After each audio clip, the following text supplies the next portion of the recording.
Tuhan, umat-Mu berkatilah, baharui hati kami, oh curahkan kurnia.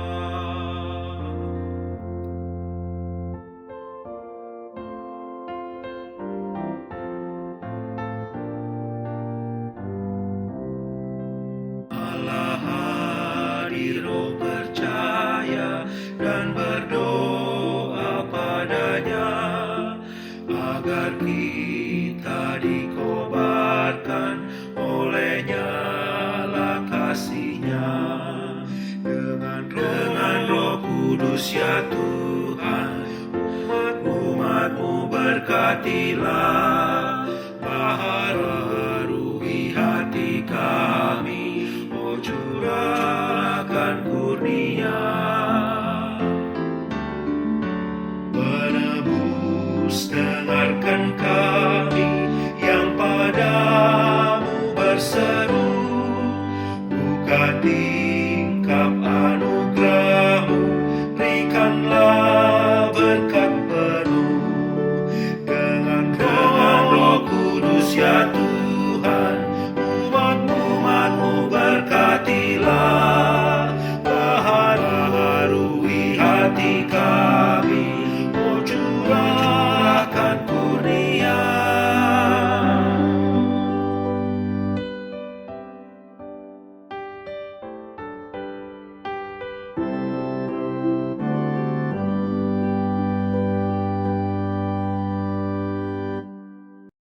Pertolongan kita adalah di dalam nama Bapa, Putra, dan Roh Kudus.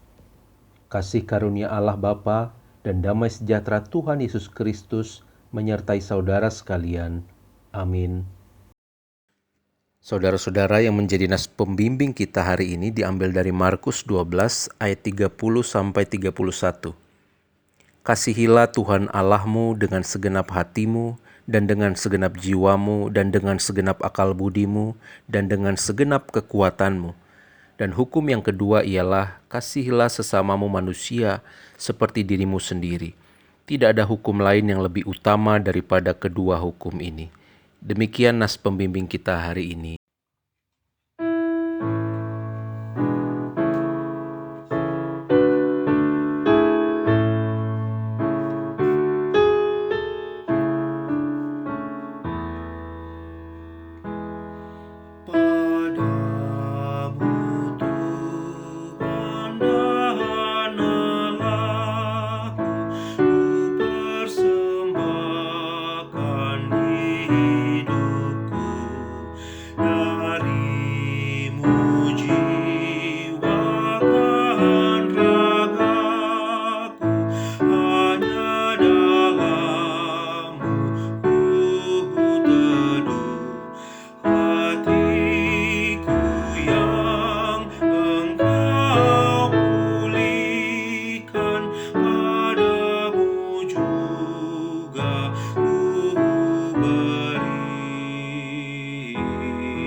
Jemaat Tuhan, mari kita mengakui dosa-dosa kita di hadapan Tuhan. Kita berdoa. Ya Allah, kami datang kepadamu dengan penuh kerendahan hati. Kami mengakui segala dosa dan pelanggaran yang kami lakukan. Betapa sering dalam kehidupan ini kami lupa melakukan tugas kami untuk mengasihi Tuhan dan mengasihi sesama kami. Kami seringkali lebih mengutamakan diri kami, memuaskan kepentingan dan nafsu ambisi pribadi kami. Ya Bapa, biarlah firman-Mu yang boleh menerangi kami pada hari ini untuk kami boleh menjadi pelaku-pelaku kasih di dalam kehidupan kami. Hidup ini adalah hidup yang memenuhi kehendak dan panggilan Kristus. Terima kasih Bapa, ampunilah kami semua, kasihanilah kami. Dalam Kristus kami memohon. Amin. Saudara yang dikasihi Tuhan, untuk setiap kita yang sudah mengakui segala dosa-dosa di hadapan Tuhan, maka dengarkanlah berita anugerah untuk kita semua yang diambil dari Ibrani 3 ayat 14. Karena kita telah beroleh bagian di dalam Kristus, asal saja kita teguh berpegang sampai kepada akhirnya pada keyakinan iman kita yang semula. Demikian berita anugerah untuk kita. Syukur kepada Allah.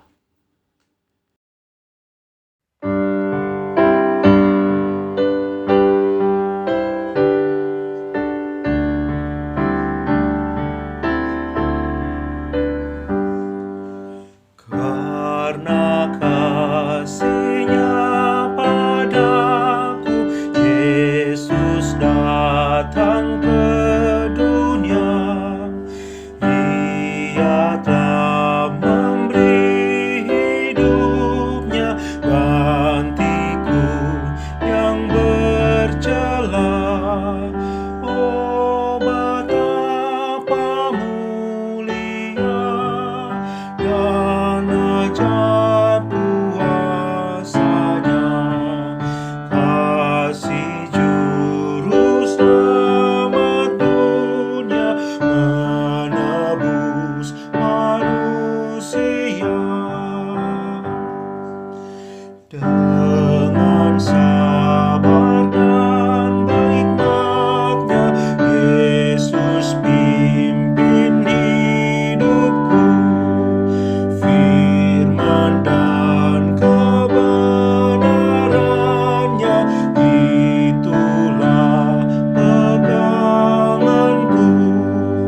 Oh, betapa mulia dan ajaib kuasa-Nya, kasih Juru Selamat dunia menebus manusia.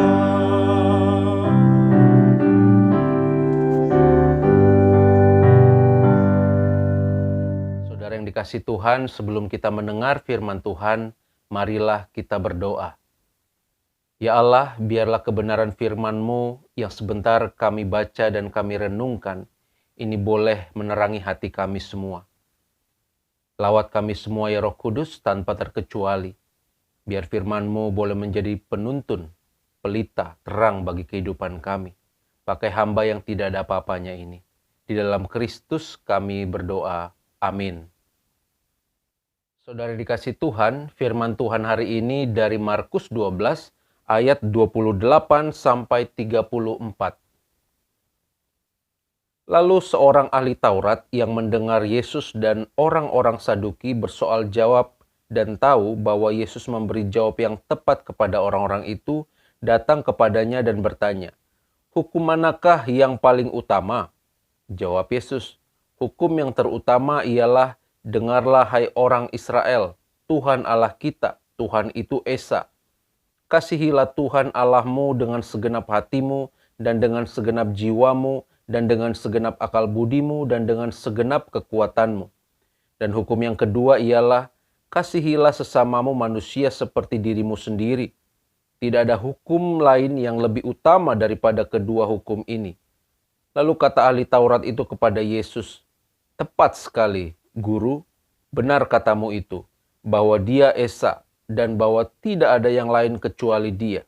Memang mengasihi Dia dengan segenap hati dan dengan segenap pengertian dan dengan segenap kekuatan dan juga mengasihi sesama manusia seperti diri sendiri adalah jauh lebih utama daripada semua korban bakaran dan korban sembelihan."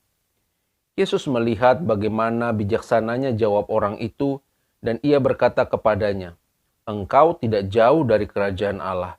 dan seorang pun tidak berani lagi menanyakan sesuatu kepada Yesus.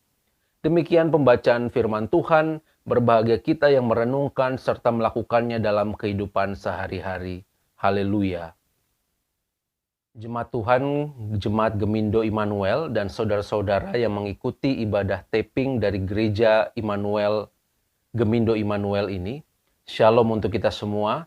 Semoga keadaan kita dalam keadaan sehat dan terpenting kuat dan berpengharapan di dalam Kristus di tengah-tengah perjuangan yang kita alami saat ini. Saudara, dapatkah saudara berdiri dengan satu kaki? Kebanyakan orang dapat melakukannya, saudara. Tetapi dapatkah saudara berdiri dengan satu kaki sambil bercerita tentang sesuatu yang saudara hafal? Ada seorang guru Yahudi yang sangat terkenal bernama Rabbi Hillel. Hampir semua orang Yahudi bahkan hingga pada saat ini mengenal Hillel. Ia seorang yang sangat religius, yang sangat tersohor, tokoh penting dalam agama Yahudi. Cucunya bernama Gamaliel, adalah seorang Farisi dan ahli Taurat terkenal, saudara. Yang juga merupakan guru dari Paulus yang sebelum ia bertobat juga ikut hadir dalam persidangan untuk mengadili murid-murid Yesus Kristus.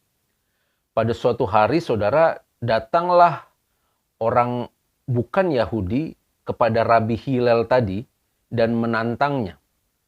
Jika engkau bisa menjelaskan ulang seluruh hukum Yahudi sambil berdiri dengan satu kaki, maka aku akan menganut kepercayaan orang Yahudi, kata orang yang bukan Yahudi ini. Karena memang dasarnya seorang yang cerdas, Rabbi Hillel pun menjawab, apa yang merupakan kebencian bagimu, janganlah kau lakukan terhadap sesamamu. Inilah hukum secara keseluruhan. Sisanya merupakan tafsiran dan bersifat penjelasan. Saudara, pertanyaan yang diajukan terhadap Hillel ini mirip dengan yang diajukan oleh ahli Taurat kepada Yesus. Sebagaimana yang kita sudah baca tadi. Saudara, pertemuan ini terjadi pada minggu terakhir keberadaan Yesus sebelum ia mati di salib. Kalau Yesus mati itu pada hari Jumat, peristiwa yang kita baca tadi barangkali terjadi pada hari Selasa. Nah, Yesus sering datang ke bait Allah. Di situ dia mengajar, berdiskusi, sharing, dan juga berdebat terhadap orang-orang yang ada di situ. Saudara, pertanyaan yang diajukan kepada Yesus ini merupakan sebuah pertanyaan klasik sebenarnya. Kalau kita perhatikan dalam berbagai kesempatan, Yesus mengadakan diskusi dengan ahli Taurat, orang Farisi dan orang Saduki. Tampaknya orang-orang ini memang satu sisi mengagumi Yesus yang memiliki pengetahuan agama yang luar biasa. Serta mampu mengajar dengan hebat, terlepas dari motivasi yang ingin menjatuhkan Yesus. Nah, saudara, namun kali ini pertanyaan yang diajukan sepertinya memang tulus tentang apa sebenarnya inti dari isi hukum Taurat yang isinya banyak sekali itu.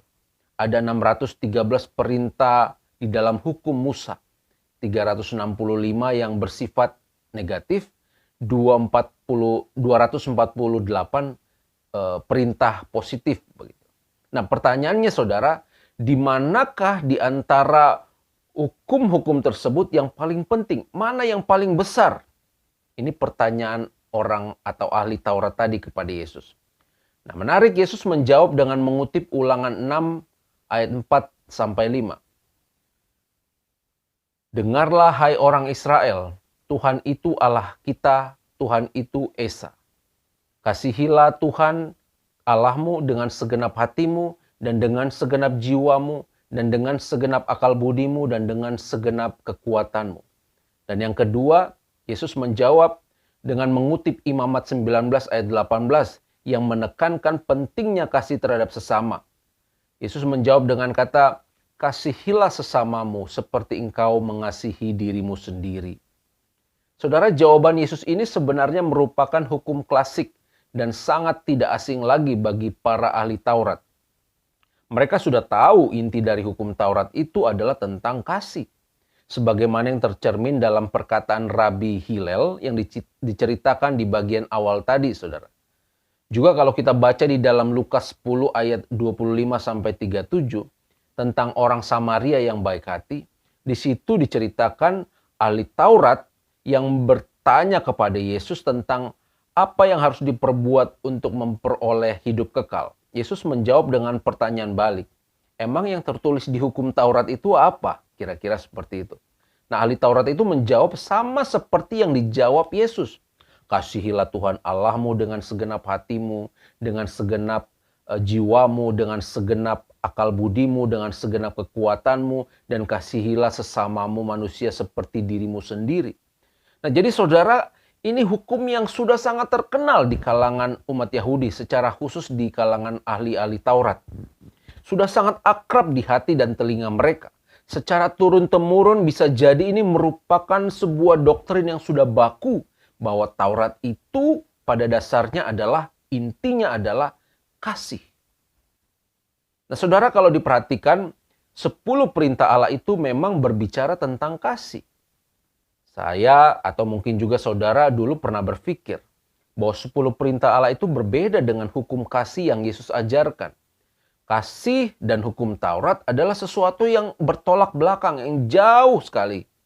Apalagi dalam surat-surat perjanjian baru dikatakan bahwa Yesus datang untuk menggenapi hukum Taurat. Seolah-olah hukum Taurat itu belum lengkap. Dan tidak ada kasihnya dan sebagainya, saudara. Coba kita perhatikan apa isi hukum Taurat, saudara.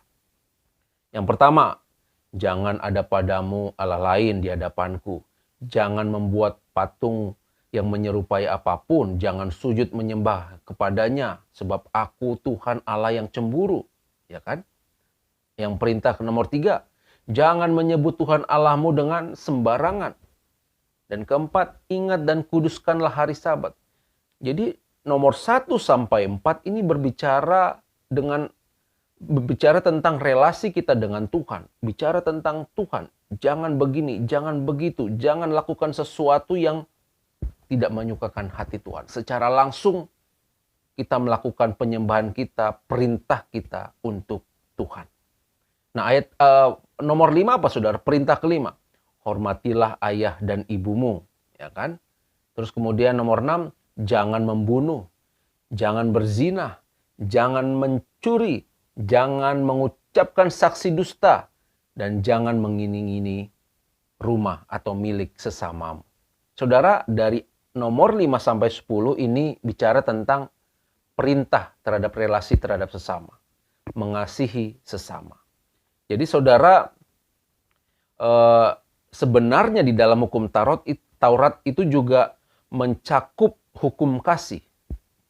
Mengasihi Allah 1-4 dan mengasihi sesama 5-10. Saudara, inti dari kehidupan kita sebenarnya cuma 2 ini. Sebagai orang percaya ya, kita dipanggil meneladani Kristus, intinya cuma 2 ini. Mengasihi Allah dan mengasihi sesama. Kita tidak bisa melakukan hanya satu saja, saudara. Mengasihi Allah tetapi tidak mengasihi sesama kita manusia. Bagaimana mungkin seorang bisa mengasihi Tuhan yang tidak kelihatan sementara ia tidak mampu mengasihi manusia yang kelihatan? Dan sebaliknya, saudara, tidak mungkin seseorang mengasihi sesama manusia ketika ia jauh dari Tuhan, ketika ia berada di luar Tuhan. Orang bisa saja berbuat baik tetapi belum tentu mengasihi. Jadi antara mengasihi Allah dengan mengasihi sesama ini sesuatu yang tidak bisa dipisahkan satu dengan yang lainnya, saudara. Sebab kata Alkitab, kalau kita berbuat baik kepada orang yang baik sama kita, apa lebihnya kita? Apa jasa kita? Orang jahat pun melakukan itu, katanya. Sebaik-baiknya seseorang kalau di luar Tuhan, ia akan dikendalikan oleh hitung-hitungan dalam dirinya. Dibatasi oleh untung ruginya dia sebagai manusia. Tetapi ketika kita diperintahkan untuk mengasihi sesama, ketika kita berbuat baik karena kita mengasihi Tuhan, maka kita diminta untuk memberikan lebih dari hal-hal yang membatasi kita. Lebih dari kemanusiaan kita. Lebih daripada ego kita. Lebih daripada untung atau rugi yang terjadi dalam diri kita, saudara.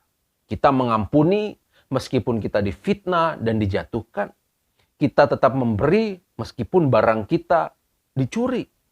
Kita mendoakan meskipun orang itu sudah menghina dan menjelek-jelekan kita. Kita tetap mengerjakan meskipun kita tahu bahwa itu bukan tanggung jawab kita. Kita tetap menghargai meskipun orang tersebut meremehkan kita. Kita tetap mencintai meskipun menurut kita pasangan kita sudah tidak mencintai kita lagi. Sudah berubah jauh seperti awal-awal dahulu. Itulah sebabnya saudara, kasih kepada Tuhan dan sesama ini berbanding lurus. Tidak bisa dipisahkan satu dengan lainnya.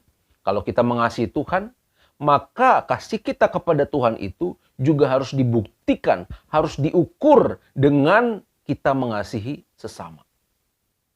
Jangan asik sendiri. Sebaliknya saudara, kalau kita mau berbuat baik, kalau kita mau memberi dan sebagainya, maka perbuatan baik itu haruslah didasari oleh kasih kita kepada Kristus. Saudara, saya percaya saudara yang ikut di dalam ibadah taping ini adalah orang-orang yang berani melakukan kasih. Seperti kata Yesus di ayat 34 ini, orang-orang seperti yang dijelaskan di dalam kepada ahli Taurat itu, bahwa engkau tidak akan jauh dari kerajaan Allah. Nah, saya percaya kita semua ini adalah orang-orang yang mengalami bahwa ketika kita melakukan kasih, kita tidak jauh dari kerajaan Allah. Ada sukacita, ada berkat, ada kecukupan, ada ketenangan, ada kekuatan, ada jalan keluar yang senantiasa dinyatakan dalam kehidupan kita. Saya percaya saudara, kita mengalami betapa orang-orang yang mengasihi Tuhan dan mengasihi sesama itu, hidupnya senantiasa bersuka cita di dalam Tuhan. Amin. Ya, memang ada masa-masa ujian saudara. Ada turbulensi dalam kehidupan kita. Seperti naik pesawat, lagi tenang-tenangnya, hidup berjalan, tiba-tiba goncang seperti itu ya. Hidup kita langsung terasa turun. Begitu takut kita, begitu khawatir. Tapi tangan Tuhan tidak pernah meninggalkan orang-orang yang menyenangkan hati Tuhan. Orang-orang yang mengasihi Tuhan. Orang-orang yang melakukan kehendak Tuhan. Dia melihat, ini hidup orang ini baik sekali. Dia benar-benar mengasihi aku. Meskipun dia sulit, dia tidak berhenti mengasihi sesamanya. Nah, hati-hati saudara, kalau Tuhan sudah melihat-lihat, ternyata ada orang yang sangat setia mengasihi Tuhan dan mengasihi sesamanya, dan orang tersebut adalah kita, saudara. Kata Tuhan, cut. Nah, nih malaikat maksudnya. Nih kasih nih berkat sama anakku ini. Dia setia sekali mengasihi aku dan mengasihi sesama. Jangan biarkan jauh-jauh kerajaan Allah daripada orang itu. Amin, saudara. Biar kita menjadi orang-orang yang senantiasa tidak jauh dari kerajaan Allah. Biar kiranya kita senantiasa mengisi kehidupan kita dengan kasih dan kasih. Ketika ada saat di mana kita enggan atau takut atau malas atau tidak berani melakukan kasih, entah disebabkan oleh berbagai macam hal, kecewa, rugi, kita lagi sibuk dengan pekerjaan atau merasa tidak punya waktu dan sebagainya. Ketika kita sedang berada di dalam kegalauan hati, itu sebenarnya adalah momen yang paling baik untuk kita bisa mengasihi saudara. Lihat keajaiban yang akan terjadi saat kita berani melakukan kasih kepada orang-orang yang menurut kita tidak layak untuk mendapatkan kasih. Karena saudara, kasih itu bukan hanya tentang siapa yang kita kasihi. Tetapi yang lebih utama adalah kasih itu adalah tentang kita sebagai pengikut Kristus. Baik atau tidak baik keadaannya, tetaplah mengasihi. Kiranya Tuhan memampukan dan meneguhkan langkah kita untuk menjadi pelaku-pelaku kasih. Amin.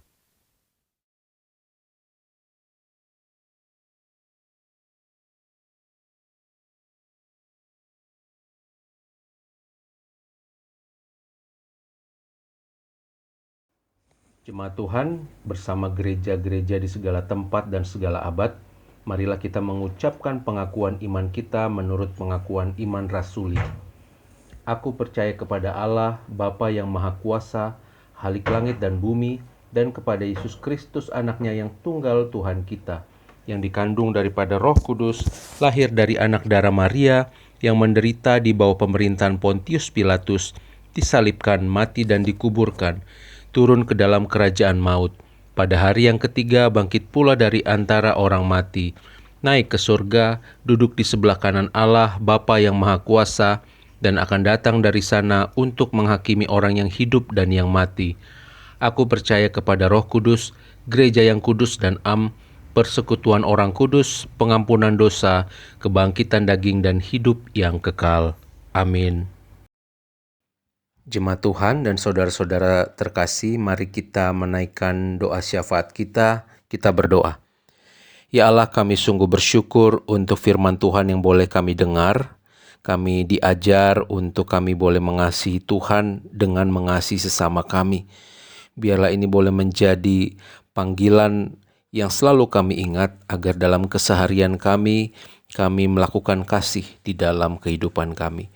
Terima kasih Bapa, kami mau terus berdoa untuk jemaat Tuhan, anak-anak Tuhan yang menghadapi berbagai tantangan, ujian, dan pergumulan. Berdoa untuk saudara-saudara kami yang sakit, untuk Bapak Simanjuntak, Bapak Butar-Butar, Ibu Basaria Manurung, Ibu Simanjuntak Boru Hasibuan, Bapak Elias Simanjuntak, dan juga mungkin saudara-saudara yang tidak disebutkan namanya yang mengalami kelemahan fisik, yang sakit, terbaring lemah. Tuhan, kami berdoa kiranya Tuhan menolong dan menyembuhkan. Tidak ada yang mustahil bagi Tuhan. Biarlah kekuatan yang daripada Tuhan, kesembuhan yang daripada Engkau, itu yang dinyatakan untuk setiap saudara-saudara kami yang sakit. Biarlah Bapa, kalaupun mereka Engkau izinkan menjalani masa-masa pemulihan, Tuhan berikan pengharapan, kekuatan, agar di dalam proses semuanya ini mereka tetap bersuka cita di dalam Tuhan. Terima kasih Bapa. Berdoa untuk setiap anak-anak Tuhan yang berada dalam berbagai tantangan, masalah, pergumulan, itu masalah ekonomi, pekerjaan, masalah relasi hubungan dengan orang-orang terkasih, dan berbagai macam hal Tuhan yang mengganggu, yang terasa berat di dalam kehidupan anak-anak-Mu. Tuhan, Kau campur tangan di dalamnya, menolong dan memulihkan keadaan anak-anak-Mu. Kami mau berdoa untuk gereja Tuhan Gemindo Immanuel, kiranya terus Engkau pakai menjadi alat Tuhan di dalam menyaksikan kasih, pengharapan, serta kebenaran di tengah-tengah jemaat serta lingkungan masyarakat sekitar. Kami berdoa khusus juga untuk para simpatisan anak-anak Tuhan yang Kau telah pakai, memberkati, mendukung pelayanan gereja Tuhan Gemindo Immanuel. Kiranya Engkau memberkati Bapa, untuk setiap kerja, usaha yang mereka lakukan, dan biarlah tetap terus mereka dipakai menjadi alat Tuhan di berbagai tempat dan situasi. Terima kasih Bapa, kami berdoa untuk rencana ibadah di gedung gereja minggu depan tanggal 7 November. Tuhan, kami serahkan semuanya ke dalam tangan-Mu. Biarlah ini menjadi momen pertama setelah pandemi kami ibadah di online. Biar ini menjawab kerinduan kami untuk kami bisa berjumpa di dalam persekutuan real, bertemu dengan secara ragawi. Bapa, biarlah persekutuan kami ini sungguh-sungguh dapat membangun iman kami. Dan kami bersyukur untuk pandemi yang Tuhan terus boleh bekerja di dalamnya. Kami bisa melewati masa-masa sulit, walaupun kami mengalami berbagai tantangan, ujian. Kami kehilangan orang-orang, saudara-saudara, sahabat-sahabat kami karena COVID-19. Tetapi di atas itu semua, Tuhan, Engkau menolong. Terima kasih untuk pertolongan-Mu, untuk vaksinasi yang semakin banyak dinyatakan untuk warga negara Indonesia, untuk ketaatan setiap orang-orang yang mengikuti protokol kesehatan. Terima kasih Bapa, kami serahkan semuanya ke dalam tangan-Mu. Untuk bangsa kami ini Indonesia, biarlah Tuhan terus berkati. Berkati pemerintah bangsa kami, para pekerja, para instansi daerah di pusat, supaya sungguh-sungguh semuanya ini bisa bekerja dengan baik, dengan adil, dengan jujur, dan bekerja untuk kepentingan rakyat Indonesia. Terima kasih Bapak, kami serahkan semuanya ke dalam tangan-Mu. Gereja-gereja Tuhan di Indonesia ini biarlah Tuhan pakai untuk menjadi alat yang membawa kesejahteraan, pengharapan di tengah-tengah situasi yang penuh dengan tantangan ini. Terima kasih Tuhan, inilah doa permohonan kami, doa syafaat kami. Kami naikkan di dalam Kristus yang sudah mengajar kami berdoa. Bapa kami yang di surga, dikuduskanlah namamu, datanglah kerajaan-Mu, jadilah kehendak-Mu di bumi seperti di surga. Berikanlah kami pada hari ini makanan kami yang secukupnya, dan ampunilah kami akan kesalahan kami, seperti kami juga telah mengampuni orang yang bersalah kepada kami. Dan janganlah membawa kami ke dalam pencobaan, tapi lepaskanlah kami daripada yang jahat, karena Engkau yang punya kerajaan dan kuasa dan kemuliaan sampai selama-lamanya. Amin.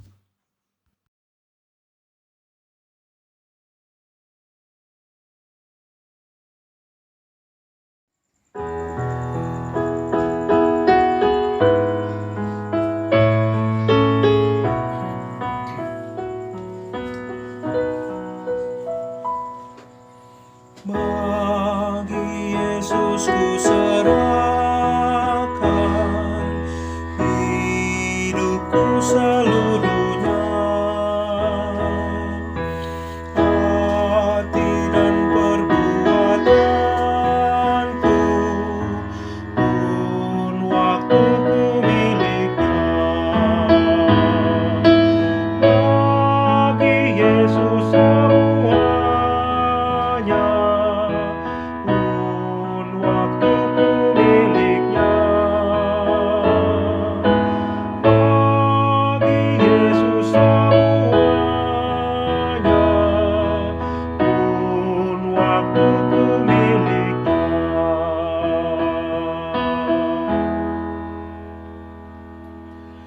Tanganku kerja baginya, kakiku mengikutnya. Mataku memandang Yesus, yang ku puji Dialah. Bagi Yesus semuanya, yang ku puji Dialah. Bagi Yesus semuanya, yang ku puji Dialah.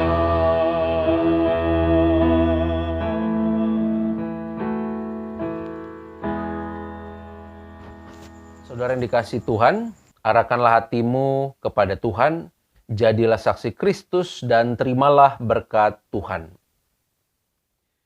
Tuhan memberkati engkau dan melindungi engkau. Tuhan menyinari engkau dengan wajah-Nya dan memberikan engkau kasih karunia. Tuhan menghadapkan wajah-Nya kepadamu dan memberikan engkau damai sejahtera. Amin.